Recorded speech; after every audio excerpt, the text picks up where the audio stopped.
You think McDonald's makes money selling hamburgers, the Big Mac, the fries, the billions and billions served. Picture the whole company as the world's biggest burger stand, winning on raw volume. It isn't.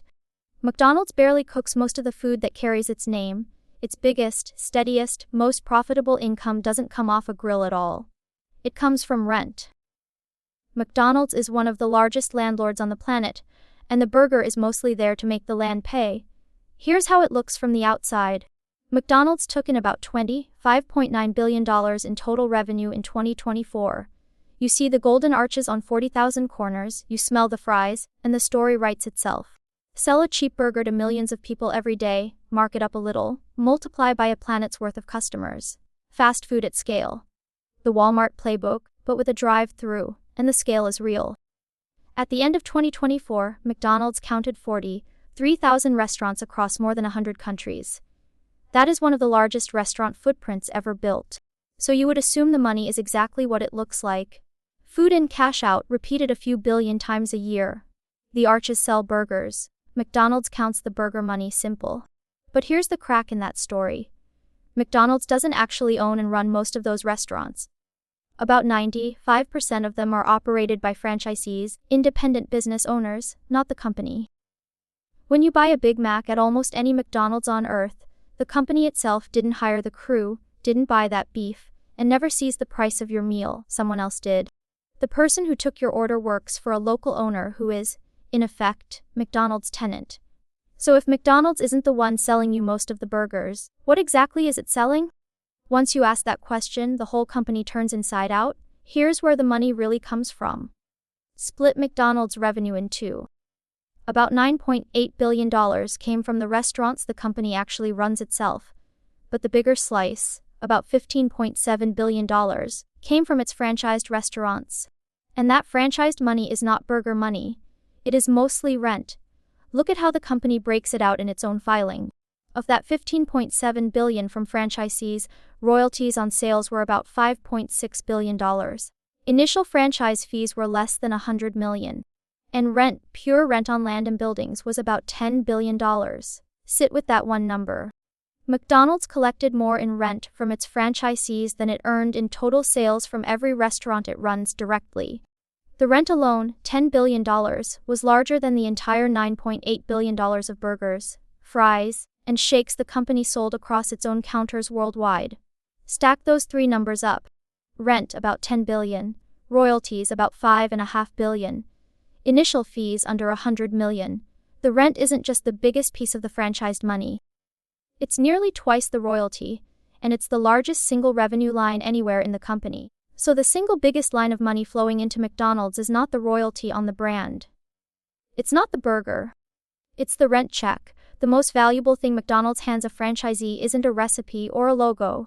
It's a location, a specific corner with a building on it, leased back to them month after month, often for 20 years. And notice how small the door charge is next to the rent. To get in, a franchisee pays an initial fee of only about $45,000, then a royalty of roughly 4 to 5% of the restaurant's sales. That royalty is the fee for the brand, the arches, the recipes, the name on the sign. Across the system it added up to about $5.5 billion. But the company collected nearly twice that in rent. The brand is worth a lot. The ground underneath it is worth almost double. McDonald's charges you to use its name, then charges you more to stand on its land. There's a famous line for exactly this. McDonald's former chief financial officer, Harry Sonneborn, is widely quoted as telling investors the company was not really in the hamburger business at all. It was in the real estate business. The hamburgers, he said, were just what generated the rent. That was decades ago, in the company's earliest years, when McDonald's first figured out that owning the ground under each restaurant was the move that turned a burger chain into a fortune. The financials today still read as way. The strategy didn't fade as the company grew.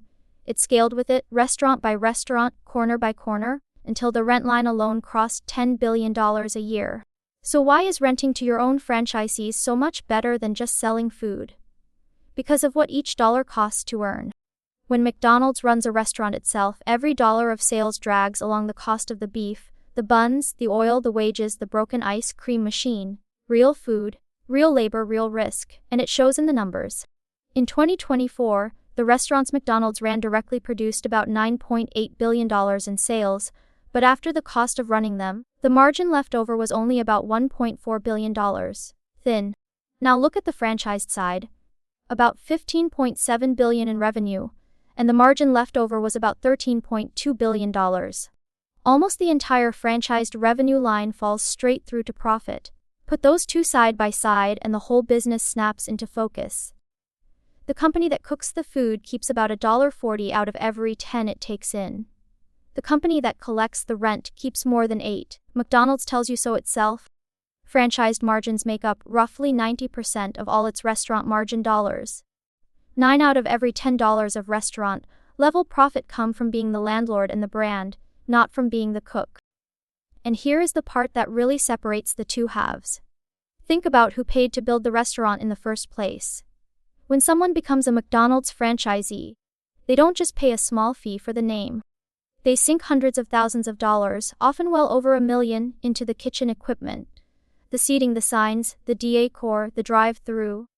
They cover the cost of fitting out the building. They sign on for a lease that generally runs 20 years. So the franchisee takes on the upfront investment and the long-term commitment. And then they pay McDonald's every month for the privilege of operating on McDonald's land, in a building tied to McDonald's brand. The company gets a tenant who is paid to improve the very property McDonald's owns, and who is then locked in for 2 decades. No ordinary landlord has it this good. Look at the cost side too, and the gap gets even wider. To earn its $15.7 billion from franchisees in 2024, McDonald's occupancy costs on those franchised restaurants, the rent and depreciation it carries on the property, came to only about $2.5 billion. To earn its $9.8 billion in company-run sales, it spent more than $8 billion actually operating those restaurants. One side of the house spends a few cents to collect $1. The other side spends almost the whole dollar to keep a few cents. Same arches over the door. Completely different machines underneath. And the rent is the genius part. McDonald's doesn't just pass through what it pays for the property. In many cases it secures the site first, buying the land or signing a long lease, and then charges the franchisee rent on top, set as a percentage of the restaurant's sales, with a minimum floor built in. So as the franchisee's burger sales climb, McDonald's rent climbs with them. If the restaurant has a great year, the landlord gets a raise. If it has a bad year, the minimum rent still has to be paid. The franchisee carries the downside. McDonald's keeps the upside. The landlord shares the good times and is shielded from the bad ones, without ever flipping a single patty. Now see how much of this the company actually owns. On its balance sheet at the end of 2024, McDonald's carried about $25 billion of net property and equipment, including more than $7 billion of land alone, and over $30 billion of buildings. The slice tied specifically to franchise arrangements came to about $20.6 billion on its own, and the land alone under those franchisees was worth about $6.4 billion. That is not a fast food number, that is a property empire number. Most restaurant chains are asset light. They license a name and walk away. McDonald's deliberately sits on the dirt. And that is what makes the rent so durable. A royalty depends on the brand staying popular. If customers drift away, it shrinks with the sales. But the land is the land. McDonald's owns it whether or not this operator thrives, and if one franchisee fails, the building and lease pass to the next.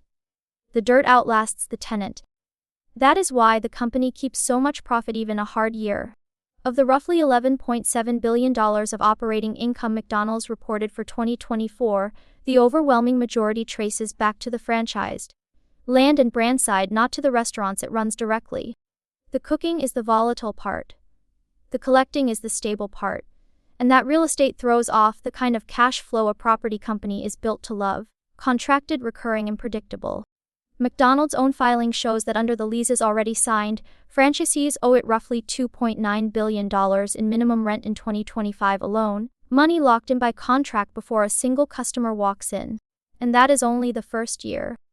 Those leases run for years beyond it, so the contracted rent stretches out over the next decade and more. A long river of payments the company can see coming before anyone has ordered a single fry. The company describes its own model, in plain language, as designed to generate stable and predictable revenue. That is the sentence of a landlord, not a line cook. This also explains a strategy McDonald's has leaned into for years, often called refranchising. The company has deliberately sold off restaurants it used to run directly, handing them to franchisees. On the surface that looks strange, giving away the stores. But watch what it does to the numbers.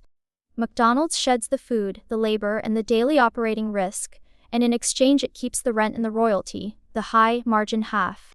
It is in effect converting itself ever more fully from an operator into a landlord and brand licensor. The direction of travel is the whole point. Less cooking, more collecting. Now think about the incentive loop, because this is where the burger comes back in. McDonald's wants its franchisees to thrive, because a thriving restaurant pays more rent and more royalty. So the company pours enormous effort into the brand, the advertising, the Happy Meal, the McFlurry, the limited time promotions. Not because the burger is where the profit is, but because a strong burger brand fills those restaurants. And full restaurants make the underlying real estate more valuable, and the rent more secure. The food sells the location. The location is the asset. The franchisee runs the daily risk. And McDonald's sits on top as both the brand owner and the landlord, collecting two streams at once from a business it mostly doesn't operate. That is why a company that looks like a restaurant behaves like a real estate firm. It scouts sites for years, it values corners. It thinks in 20-year leases and decades of rent, not in lunches. It will hold a piece of land through a recession because the lease outlasts the downturn. The hamburger is the reason a customer pulls into that particular corner. The corner, owned by McDonald's, rented to a franchisee, is the reason McDonald's gets paid, year after year, whether your specific burger sells or not. So here's what McDonald's really is. Not the world's biggest burger cook.